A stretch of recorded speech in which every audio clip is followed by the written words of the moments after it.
Hello everyone, কেমন আছো সবাই? আশা করছি তোমরা সবাই অনেক ভালো আছো। বাট আমি কিন্তু অনেকটা ভালো নেই, এই মোটামুটি আছি আর কি।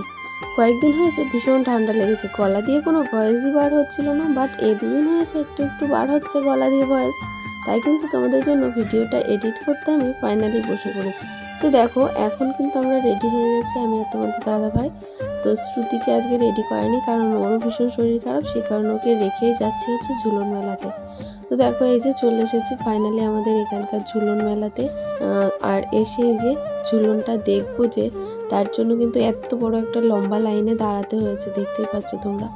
তো আমার জন্য সত্যি কথা বলতে এত লাইন টেনে ঠাকুর বা ঝুলন কিছুই আমার দেখার ইন্টারেস্টটা থাকে না। তবুও যাই হোক এসেছি, তো অনেক লাইন টেনে কিন্তু ভেতরে ঢুকে পড়েছি। আর এবছরে ঝুলনের থিমটা করেছে পুরোপুরি একদম ক্রিকেট টিমের ওপরে। চলো, পার্সোনালি তোমাদের দাদা ভাইয়ের ভীষণ ভালো লেগেছে, কেননা তো ক্রিকেট প্রেমী।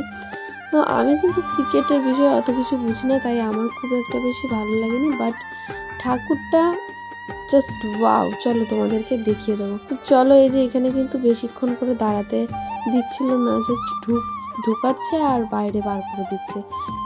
ভিডিও ফটো এগুলো ভীষণ একটা কষ্টের ব্যাপার। তো যতক্ষণ আমি এর ভেতরে ছিলাম, ভিডিও আমি অন করে রেখেছি, যা যেরকম উঠেছে সেগুলোই তোমাদের সঙ্গে শেয়ার করছি। তো চলো একটু প্লিজ কষ্ট করে দেখে নাও। এখানে যদি ভিডিওটা ঠিকঠাকভাবে করতে দিত, তাহলে হয়তো ভিডিওটা আমি আরও ভালোভাবে করতে পারতাম বা তোমাদের সঙ্গে শেয়ার করতে পারতাম। তো করতে যখন দিচ্ছে না ভিডিও, কি আর করা যাবে, যেমন পেরেছি তেমনটাই তোমাদের সঙ্গে শেয়ার করলাম। তো চলো এবারে তোমাদেরকে ঠাকুরের দর্শনটা করিয়ে দিই। এই দেখো, রাধা কৃষ্ণ দুলছে, এত সুন্দর লাগছিল না তখন, সেই মোমেন্টটা তোমাদেরকে বলে বোঝাতে পারবো, জাস্ট অসাধারণ।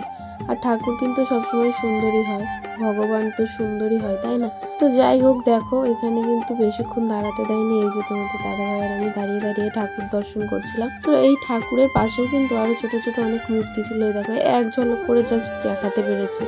কি লেখা আছে কি আমি কিছুই বলতে পারবো না। তো আজকের এই ঝুলন মেলাতে গিয়ে যেন ছোটবেলার কথা ভীষণ করে মনে পড়ছে। আমরা সব ছোট ছোট সময় এই ঝুলন বানাতাম, প্রতি বছরের একটা নেশা ছিল বলতে পারো। খারাপ হোক ভালো হোক, আমরা তো তখন ছোট ছিলাম, অত ভালো করে পারতাম না, বাট যেমন পারতাম তেমন করেই কিন্তু ঝুলন বানানোর চেষ্টা করতাম। তো সেই সব স্মৃতি ছোটবেলার বেশ সুন্দর, বাট এখন হাজারো চেষ্টা করলে কিন্তু খুঁজে পাওয়া যাবে না সেই স্মৃতিগুলো। তো যাই হোক, স্মৃতিতেই থেকে যাক সেই সব দিনগুলো, কি আর করবো। তো দেখো ফাইনালি কিন্তু এখান থেকে আমরা এখন বেরিয়ে পড়ছি।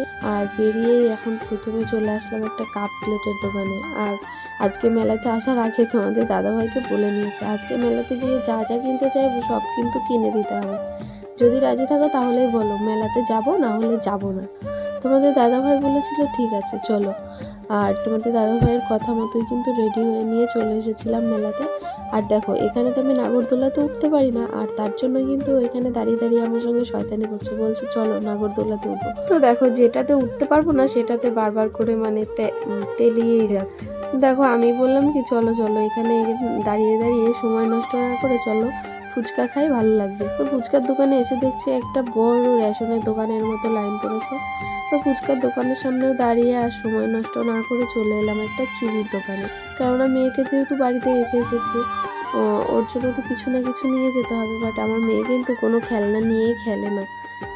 আর এদিকে মেয়ের চুড়ি কিন্তু ভীষণ পছন্দের একটা জিনিস বলতে পারো, তার জন্য ভাবলাম একটা চুড়ি নিয়ে যাওয়া যাক। সেজন্য এই দেখো, তোমাদের দাদাভাই এখানে পছন্দ করছে কোন চুড়িটা নেবে না নেবে।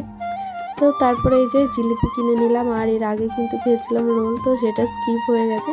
তো চলো আজকের ব্লগটা এখানে এন্ড করছি, দেখা হচ্ছে নেক্সট ব্লগে। ততক্ষণে তোমরা সবাই সুস্থ থেকো এবং ভালো থেকো। আজকের মতো